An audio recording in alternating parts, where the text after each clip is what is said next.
వాళ్ళిద్దరూ 4 ఏళ్లుగా ప్రేమించుకున్నారు. తనకు జీవితంలో ఓ తోడు దొరకాడని అనుకుంది.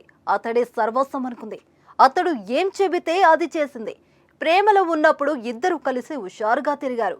టూర్లు, షికార్లు, సినిమాలు తెగ తిరిగారు.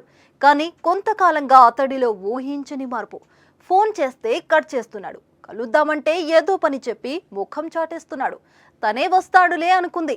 విషయం ఏంటని ఆరా తీస్తే అప్పుడు అసలు విషయం బయటపడింది. దీంతో ఆ యువతి ప్రియుడి ఇంటి ముందు నిరసనకు దిగింది. అసలు జరిగిన విషయం ఏమిటంటే, అన్ని రకాల చర్మ సమస్యలకు శాశ్వత పరిష్కారం ఈ శ్రీత 9281458181.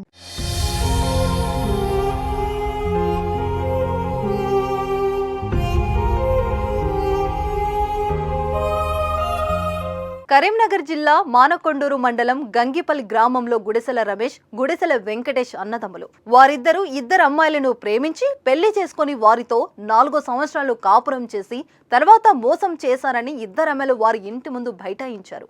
కర్ణాటకకు చెందిన రాధిక అనే యువతికి హైదరాబాద్ లో గుడిసెల వెంకటేష్ తో పరిచయమైంది. ప్రేమించి పెళ్లి చేసుకుని మోజు తీరాక మోసం చేశాడని రాధిక ఆరోపణ చేసింది. రాధికకు మద్దతుగా గ్రామానికి చెందిన చంద్రకళ అనే యువతి కూడా అదే ఇంటి ముందు బైఠాయించింది. కారణం, కొద్ది రోజుల క్రితం వెంకటేష్ అన్నయ్య రమేష్ తనను ప్రేమించి పెళ్లి చేసుకుని మోసం చేశాడని ఆగ్రహం వ్యక్తం చేసింది. అమ్మాయిలను మోసం చేసిన ఇద్దరు అన్నదమ్ములకు చట్టపరమైన చర్యలు తీసుకోవాలని గ్రామస్తులు డిమాండ్ చేస్తున్నారు. యువతులను అబ్బాయిల కుటుంబ సభ్యులు దాడి చేసి గాయపరిచారు. ఈ ఘటనపై పోలీసులు విచారిస్తున్నారు.